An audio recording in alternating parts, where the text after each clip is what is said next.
আছেন বিশ্বজিতের সাথে আমার ইউটিউব চ্যানেল বিশ্বজিৎ গান গল্প অ্যান্ড মোর। সেখানে আজ দুর্গাপুজো নিয়ে দু এক কথা উল্লেখ করব। আজ বলবো মহাভারত এবং রামায়ণে দুর্গাপুজোর উল্লেখ কিভাবে এবং কখন কখন হয়েছে। মহাভারতে দুবার এই দেবী দুর্গার মহিমার কথা বলা হয়েছে। প্রথমবার বিরাট পর্বে পঞ্চপাণ্ডব যখন বনবাসের পরে অজ্ঞাতবাসের জন্য বিরাট রাজার প্রাসাদে ছদ্মবেশে ঢুকতে যাচ্ছেন, তখন ঋষিরা এসে যুধিষ্ঠিরকে বলেন এই সময় খুব সাবধানে থাকতে হবে যাতে তাদের পরিচয় জানাজানি না হয়, আর সেজন্য মহামায়া দেবী দুর্গার কৃপা পাওয়ার জন্য তাকে প্রার্থনা করতে হবে। তাই পাঁচ ভাই কাতর হয়ে দেবী দুর্গার কৃপা প্রার্থনা করেছিলেন। এরপরে আরেকবার কুরুক্ষেত্রের যুদ্ধের ঠিক আগে দুই বাহিনীর সামনে দাঁড়িয়ে শ্রীকৃষ্ণ অর্জুনকে বলেছিলেন মায়ের কৃপা ছাড়া এ যুদ্ধ জয়লাভ অসম্ভব, এসো আমরা পরম চিত্তে মায়ের স্তব করি। তারপরে মহাভারতের বিখ্যাত অর্জুনকৃত দুর্গাস্তব আরম্ভ হয়। এইভাবেই মহাভারতে দেবী দুর্গার উল্লেখ আছে। এবার যাব রামায়ণের কথায়। রামায়ণে দেবী দুর্গার কথা বাল্মীকি প্রচ্ছন্নভাবে বলেছেন।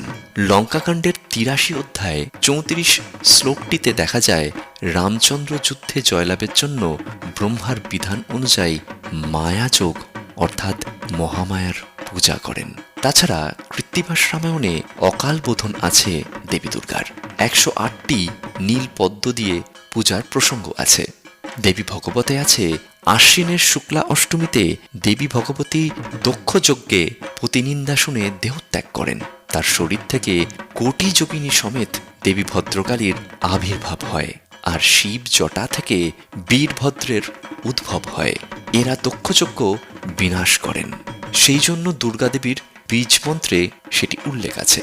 এছাড়া রাবণ বধের জন্য রামকে সাহায্য করতে অকাল বোধনে দেবতার আহ্বান, ব্রহ্মার স্বর্গ থেকে মর্তে এসে এক বিল্লবৃক্ষের মূলে দেবীর আহ্বান করলে সেই গাছের পাতার আড়ালে তিনি এক সদ্যজাত নিদ্রিতা অপূর্ব কন্যাকুমারীকে দর্শন করেন।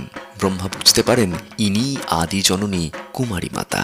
তখন তাকেই মহামায়া জ্ঞানে বোধন পূজা করে প্রসন্না করলে তিনি প্রসন্না হয়ে দেবী চণ্ডিকার মূর্তিতে প্রকাশিত হয়ে জানিয়ে দিলেন রামকে তিনি সাহায্য করবেন। সেই কৃষ্ণা নবমীতে কুম্ভকর্ণ বধ হল, ত্রয়োদশীতে অতিকায় বধ, চতুর্দশীতে রাবণের যুদ্ধযাত্রা, অমাবস্যায় ইন্দ্রজিৎ বধ, সপ্তমীতে দেবীর রামের বাণে প্রবেশ, অষ্টমীতে রাম রাবণের যুদ্ধ, সন্ধিক্ষণে রাবণের দশমুণ্ডু কাটা যাওয়া ও ফের মায়া বলে জোড়া লাগা, নবমীতে রামের হাতে দশানন রাবণ বধ ও দশমীতে শারদোৎসব, বিজয় উৎসব ও দেবতাদের দেবীকে বিসর্জন। এই কদিন দেবী বিল্লমূলেই রাম ও দেবতাদের দ্বারা নিত্য পূজিতা হয়েছিলেন। শরৎকালে তার পূজা হয়েছিল বলে তিনি শারদা। এভাবেই দুর্গাপুজোর আরও কিছু কথা আগামী দিনে আপনার কাছে পৌঁছতে থাকবো। সাথে থাকুন, শুনতে থাকুন।